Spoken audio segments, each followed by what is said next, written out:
Welcome into the Lounge, presented by DraftKings. We have a very special guest today. We are joined by Katie Bollinger, a star on The Love is Blind, which I have to admit, I'm a massive fan. When I found out Katie was on the show, I lost it. You can probably attest to this. I was going to say, Mink's been trying to get every little detail out of me, but I've been very closed-lipped. She's good. She's a tough cookie to crack. So Katie, we'll start here. Yeah. Okay. If Garrett and I were to go into the pods, okay, which one of us is more likely to make it to the tropical islands, right? Which one's getting... Who am I sending to Cabo is what you're asking. Exactly. Okay. Exactly. Well, I've known you guys for a while now. I think about 13 years. I know your wives. I know your families. Yep. I know enough of your personalities. Okay, if I had to, I would definitely go with you, Mink. I think you've just got more. And no offense, or no offense is taken here. You're just You're just wild. I don't know what's ever going to come out of your mouth. And I think if we put you behind a wall where you're going to have all the confidence in the world, and if you can just be vulnerable and put that all out there, you would be golden. Those clips, you would be a meme. If you're not already, I'm sure you're a meme already in a couple places, but you would just be a meme everywhere. I can't argue. I can't argue with that. Yeah. The problem is, I might, on the red carpet reveal when I walk out, that might be where it all torpedoes, right? I feel like you would have done the worm down the carpet or something wild. Be and they'd be oh my God. Be can I leave? MTV Next? Yeah, exactly. 100%. That's my fate. All right. So to begin, just tell listeners, there's a lot of folks who are getting to know you better and want to get to know you more. Yeah. Tell folks just what you do for us here with the Ravens. Sure. So this is actually my 14th season at the Baltimore Ravens. I'm in the marketing department and I do fan development. So what that means is I oversee our women's marketing strategy. I also oversee our influencer, content creator, celebrity strategy. In partnership activation, I work closely on our contests and promotions. And you guys know marketing. We're all over the place, a little bit of everything and events and always kind of run around. We're the most fun department. But yeah, no, it's been from branding and advertising. We've done a little bit of everything. So that's awesome. Yeah. Cool. So obviously you have a demanding, busy job here with the Ravens. How did you balance that with going on the show and all that went into that? Yes. It's kind of a crazy story, right? My friend Katie and I put in the application back in April of 2023. And I got a phone call the very next day. Wow. And I was like, oh, this could be real. And when I had that phone call, they set up an appointment. They had a couple questions about my application. And one of them was like, hey, we see you're employed by the Baltimore Ravens. This would be filming in the fall. Do you think this is something you could do? And I was like, when we get there and I have to make that ask, I will. But I would love this. If you guys are going to give me this opportunity, I want to see if I can make it work. Right. And our schedule comes out in May, and X amount of time that I needed for filming where you're completely cut off from the outside world. It just so happened that we had away games all of those weeks. So you guys know, kind of in our world, one of the biggest no-nos is to miss home games. We have to make a lot of sacrifices in our lives working in sports, and that's one of them. So I went to my senior leadership and I said, this is probably going to be the weirdest conversation we've ever had. But if given the opportunity, I really want to do this. He knows me both professionally and personally and knew this would be something great for my life for the next chapter. So when we needed those approvals and we saw the schedule come out, it was something we were able to do. So I have the most amazing team. Like I said, in marketing, everything we do is fantastic. Everybody's so hardworking, and we were able to cover my bases, and everybody picked up the extra load. And I'm so thankful. And the Ravens organization is the best, right? Yeah. We talk about family first, always here, but being able to give me this opportunity means the world to me. Yeah. Just in general, how was the experience of being on the show? I loved it. I was so funny. I was a person that was trying to see all the behind the scenes stuff. I think sports and entertainment is so similar. So I was like, guys, somewhere here, there's a control room and all these editors are standing around. And there's all these screens and you got Chris in the middle, the executive producer, and he's calling the shots. And they're like, shut up, Katie. They're like, no, but tell me about the guys you're dating. But no, I really have nothing negative to say about the experience. Truly, I was honored that casting believed in me, right? You've got these strangers that, think you're amazing and you're beautiful and you're intelligent and you're accomplished, and that they want to help you find love and find the next step and meet new friends. And I thought that was the biggest compliment. Like if you could just bottle that up, it's such a great feeling. And going on the show, I just learned so much about myself, and I think just the vulnerability of it. I didn't realize at the time, like how scary that could have been. When they asked me, you know, what's your biggest fear? I was like a wardrobe malfunction? Like, what are you talking about? Or everybody else is like, no, I'm going to fall in love and he's not going to be attractive, or we're going to have this crazy breakup. And I'm like, oh, that's what you meant, right? I think I just kind of dove like right in, and no regrets. I think, everyone from the executive producers to the cameramen to medical to the wranglers to audio, whoever, they were all fantastic. Again, we weren't supposed to talk to them that much, and I'm like Chatty Cathy in the back trying to get to know everybody. But really, no, Kinetic Casting, Netflix, like they're amazing people. They're incredibly hard workers. It's so fascinating what they do, and I have nothing negative to say about what I experienced. That's awesome. So whenever, you know, when you go on reality TV, I've never been on reality TV, but I'm guessing, so you film this, then you wait, and you don't know what it's going to look like. You don't know what the edit's going to be. Right. And there's like this uncertainty of like, how is this going to be portrayed? How am I going to be portrayed? What's the world going to think of me? Totally. All this stuff. So how did you handle that? And how did you ultimately think it came together in terms of your portrayal? Yeah, I went into the whole situation knowing I wanted to be as real as possible. I will say, as soon as you get mic'd up and there's cameras, like it just kind of disappears. You're really not always aware that you're on camera or somebody's always listening. And like I like sing to myself a lot. So I was like, that was a little sharp. I was like, try that again. But I was happy with how things play out. I think people have this perspective of reality TV, and everybody's like, is it scripted? Is it scripted? No, it's not scripted at all. Sure, you have producers, but like everything you see is very real. And you can see some conversations that people think is like really edited or not, but it happened, right? Like it's all there. So when it was me personal, I know I didn't get engaged, right? Like I didn't find love. So my storyline stopped at the pods. So I was like, okay, you know, I know there's not going to be an abundance of myself in this show. And I kind of set myself up for that. I do come back for the party, and, you know, so you have more airtime then. But I think everything that was shown was true to my character. You can watch things back and be like, wish I would have said that a little differently. Or maybe, you know, why am I flipping my hair so much or whatever. But no, it's been really cool. And it's not weird to see me and my friends back on TV. I thought that would be. Yeah. I can't explain that one, but no, I was very happy with how everything was portrayed. What was the reaction when you did see yourself for the first time? Because in my house, when you came on the screen the first time, we were losing it. Chris and I were like, oh, there she is. We were losing. What were you like? You sound like my friends. And I was like, I remember there was this one time we were shooting B-roll, and they were like, okay, Katie, like you can breathe. Because it's like the camera's like going around my face. And I'm like, so am I going to look like that? Like I'm going to look like a stiff little robot? Or no, it was cool to see that opening scene with me and Nick in the first episode. And I just remember sitting and being like, oh my God, there she is. Like it took me immediately back to who I was a year ago. And, you know, not like I've had this crazy intense transformation. There's been so many positives that have happened, but that was like the weirdest thing. It just took me right back in time. It was like a slingshot kind of. Right. And I'm like, wow, there she is. Look at her. She's just bright eyed and ready to fall in love and has no idea what's actually coming.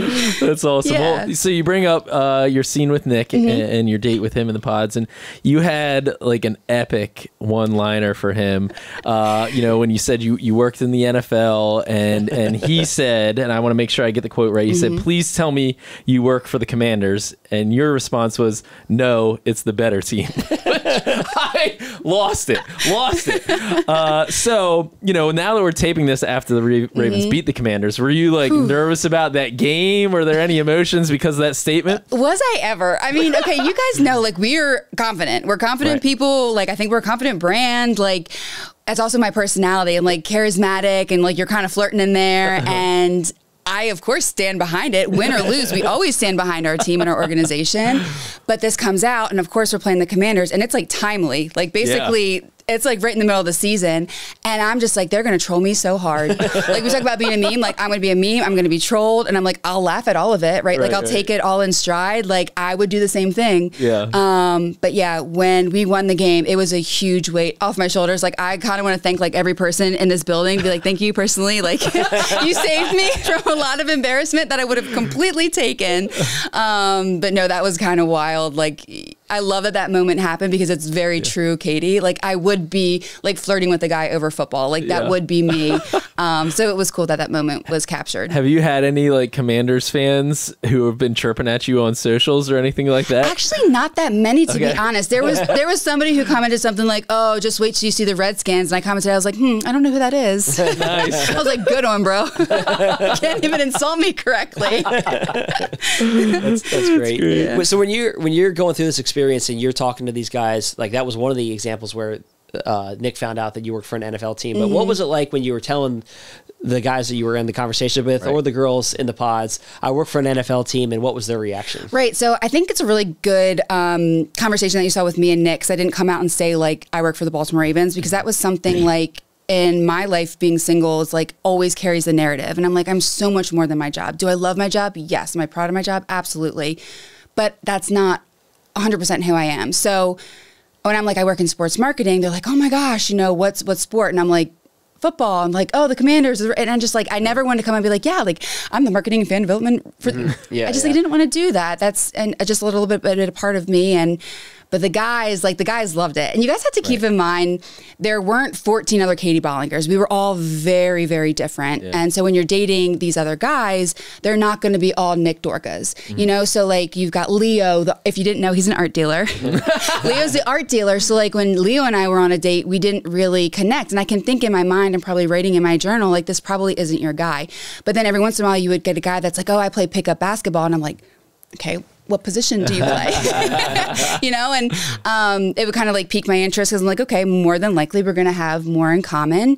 Right. And I did a funny story, like in normal life, non-pod life, I have met Leo and a bunch of people in person, and Leo was telling the story about, like, I'm so sorry, Katie, like, you're great. Like, you're beautiful, you're this and that. And you're so kind. And I need to tell you, like, I ranked you last the first day. And I'm like, Leo, I'm offended. And he said, I mean, you watch football and you drink beer and like you go to dive bars. And he's like, that's just like, I mean, I think he wanted to say like my perfect date would be like being picked up in a helicopter and like being wined and dined. Sounds like Leo. Yeah. And then he's like, but don't worry. He's like, everybody was in the lounge, like freaking out. There's a girl that works in football. Oh, that's so funny. And in one of my dates too, with like another match, it just so happened to be he was a Steelers fan, which of course that's our other thing. We always cross him off the list.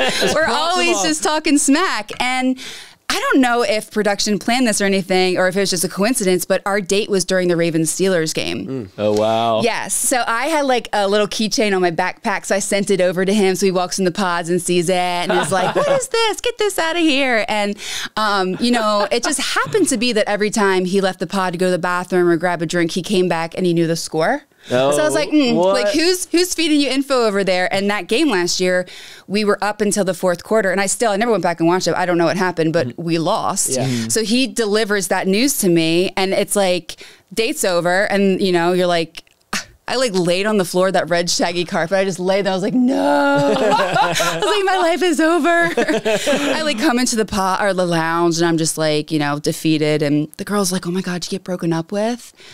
I said, no, guys, the Ravens lost to the Steelers today. And they're like, what? I like sit down and have a couple beers. I'm totally having a moment. And I'm like, my life is over. Tell me that was the last date you went on with him. That was oh, Katie. No, sorry, Ravens flock, my bad. But no, it was cool how it complemented my personality and who I am. But it was a fun little piece because it's unique, and I think not a lot of people understand really what we do, and our lives are very interesting at work, and what we do is fun. Yeah. Sports is fun. It's entertaining. So there's a lot of questions, and I see that a lot now. Like you talk about the DMs, which can be a wild place, but it's a lot of women asking me, how did you get into sports? What's it like being a woman in sports? And that's something that moving forward, I would like to tell that story a little bit more, because there's a lot of curiosity out there, and people want to know. Yeah. That's cool. Well, you mentioned, the guys are all buzzing about you and working in the NFL and all this stuff. And, we've been friends for a long time. You have a great personality and all this stuff. So like, I thought when you were going on the show, like, I was like, yeah, oh, Katie's making it. Like, she's going down the altar, when these people get to know Katie, and especially with the NFL thing in the background, I'm like, these guys are going to fall for that hard. Katie's loaded. Yeah, Katie's going in with the credentials, right? And so I guess my question is like, why do you think it didn't work for you on the show? Why didn't you find love on the show? That's a great question. First of all, thank you for everything you just said about me. It's very kind. I was convinced my husband was there. Again, like the crazy scheduling, you know, casting, you're one of thousands of thousands, and then you're going. I was like, the universe is hard shipping me on Love is Blind. So I was convinced. I was like, this is the only solution. And I will say, dating all these guys and now watching it back and seeing their stories and their connections, I never had that. So I think it is safe to say that my person was not there. I don't have any regrets about that. There's not anybody I'm looking back and been like, oh, that should have been me. I think about my journey, one of my favorite things is that like, I went with grace, you know, like I knew my person wasn't there. I didn't try to make it for TV. When I was out, you know, and I think that also speaks to my character. I think I also learned so much about myself and how you should be dating. And I think in the real world, I lead very heavy with chemistry versus compatibility. And when you're behind a wall and you can't see somebody, their body language or their physical appearance, period, you really look at like, I call it the X's and O's of dating. It's, you know, like how you were raised, what are your beliefs, what do you do for work, where do you live, like all of those questions that in past relationships, I haven't put that much emphasis on. And it was really eye-opening. But yeah, I mean, I was with you. I'm like, I'm getting married. I'm telling all my friends and family, I'm like, you guys are coming to the wedding. Like, it's going to be amazing. Like, I'm off the market. That was like the biggest things. I remember coming back to the party and being like, y'all returned me to the streets. I was like, I wasn't ready for this. Like, I really thought, I was like, oh, we're done. We're done, you know, but not quite. Yeah. So when the show comes out and, obviously you're featured on it. Like, what's the reaction in your life from a social media standpoint? Like, it's everywhere. There's been a lot of clips that have been, you know, everywhere. Like, especially with the party, the most recent episode that you were featured pretty heavily in the party that you mentioned. So, like, what is it like on social media when you have this presence? The show is being watched by millions of people all around the world, and the reaction to that after the show comes out. I will never forget the first time scrolling on TikTok and seeing my face. Like, that was weird. I was in the cafeteria just having a moment because all of our headshots came out that day. And I was like, okay, just breathe. You're fine. You're good. I talk to myself a lot. And it's like one of my favorite people that like recap reality shows. And I was like, oh, that's my face. And it's interesting in the beginning when all these creators wanted to say, like, based on this one picture and this bio, what they think about you. Like, it's all, I feel like I do have a thick skin. There are some people who want to love you. Some people want to hate you. Some people are like, yeah, Katie, she does nothing for me. And I'm like, wow. Right. You're like, all right. I mean, you guys, you get criticized. Like, we get it. Right. All the time. Yeah. But it's like, the social media stuff's been fun, right? And I will say that my reaction has been more positive than negative. I do hate to see the negative comments. I do see my friends being dragged on the internet, and it does not feel good. I mentioned this a little bit earlier. When you get a comment from a stranger, it just hits different. For some reason, like, it means more. So I can only imagine when it's all negative, how hard that can be. And you're kind of consuming that. You can't really defend yourself. You're trying to make fun of yourself. It's just this weird space. The internet is a wild, wild place. Yeah. So another one of your best scenes was when you did come back for the party after, you know, the couples are back in the real world. And you poured some real knowledge into Nick. And I thought that you came off really well there. Like, you saw Nick for who he was, you know, better than a lot of people will say. And so I guess the question is, this is going down the rabbit hole because this shows my Love is Blind. Like, do you have any regrets with how things ended with Nick?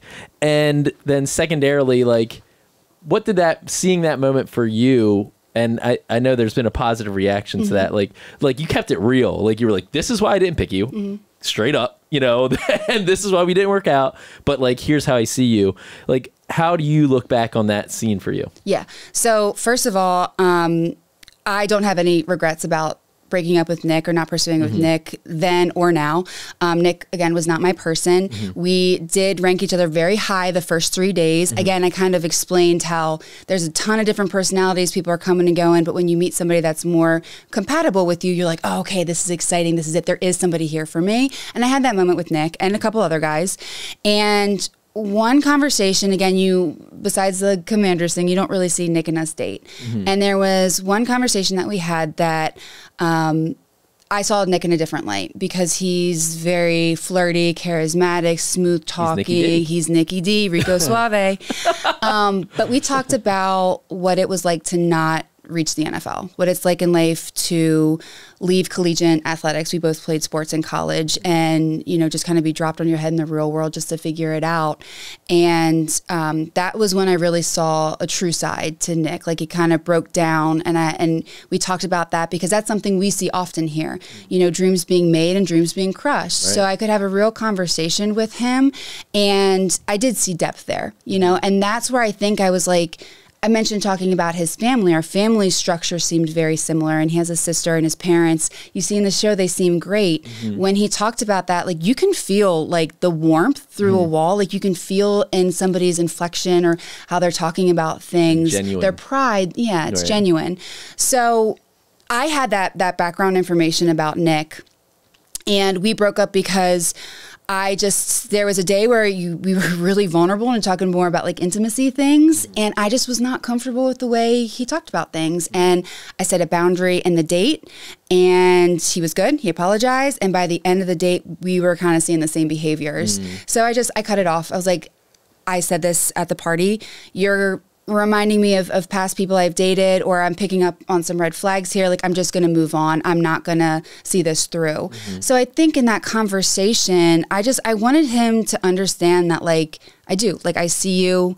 There's more that's going on. Like, you're an onion. You got layers, you know, just like be confident in yourself. And I think he is in a position where he is transitioning in life. And I understand that. Like, I went through that too. I mean, I was never going to go to the NFL of women's lacrosse, but that was his dream. And it's hard to, and he's living with his parents in the basement and doing real estate. Trying to figure it out. Trying to figure it out. So I guess I just had some empathy for that situation. And that's how I would talk to a friend.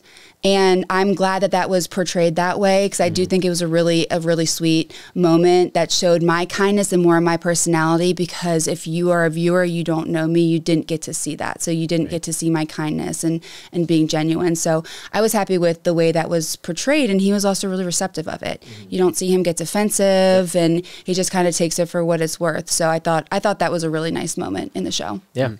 So the whole show, like, it's an experiment, right? Yes. It's called an experiment. It is a social experiment. Absolutely. Yeah. So the experiment is to test whether love is blind.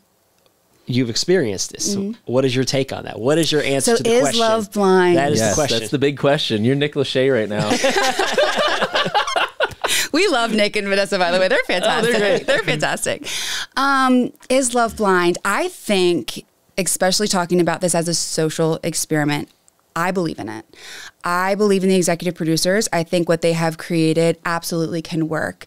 But under the circumstance that you are real, that you are honest, that you are vulnerable, that you don't hide things from a partner, that you can just really put yourself out there, that you don't rely so heavily on the physical, because if you're making this connection, the physical shouldn't matter. But if you're in there talking about, you look like this celebrity, that celebrity, or, you know, not coming in disingenuine, or talking about things that aren't real, like, that person's falling in love with this character you're creating. So is love blind? Yes. If you can be vulnerable. For me, it wasn't. But I believe in it. I really believe in the process and what they've created. And it is tricky in casting to find people that you know will go in for the right reasons and will open up their hearts. That's cool. I think that there's no way that love is blind, by the way. Just for the record. You're going on the other. She said it eloquently, and you're just like, no way. I agree that the experiment can work. Yeah. I agree with that. But, like, if you walk out on that red carpet and you're like, I am not attracted to that person at all, it just ain't gonna work. So, like, you can develop a connection. Totally. But, like, is love truly blind? No way in hell. Well, it has eyes. Yes.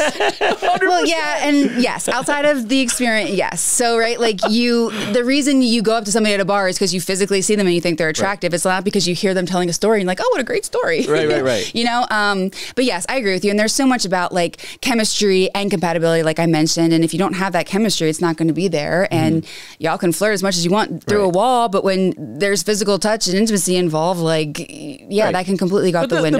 The premise is right. Like, get past the first impression of, like, that wall that you would never even approach this person. And I totally agree with the premise. It's just like, if you don't have those things, it's just not going to work. Yeah. If you don't find the other person attractive at all, just ain't going to work. That's the fact. Sorry, I'm on my. And then it just makes for great TV. So exactly. That's for sure. My last question. Last question is like, all right, post show, it's coming out. You're getting all this social media buzz.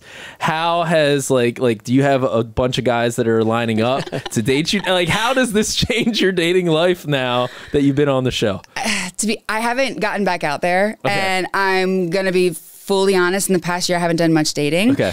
I really took this experience and dove in personally, right? Like, I've kind of been chasing my own little mental health journey. I've been looking at past relationships, about my friendships a lot different now. And that's been my focus. I think this spring, this summer, I tried a little bit, but then it's weird because it's like, okay, you go on a couple dates, you think you like this person, and you're like, well, in a couple months, like, this show's gonna come out and like rock my world and rock your world. So it just got weird because you can't really say anything. Right. And it was just as muddied waters. So I waited. I was like, okay, when the show comes out, like, I'll give it some time and then I'll get back out there. I have not yet. I think like I'm in the clear that obviously people know I didn't get engaged. We're married. So yeah, I'm getting back out there. Like I said, the DMs are a wild place. Yeah. They're a wild place. But no, I don't know what my next step is. I really don't.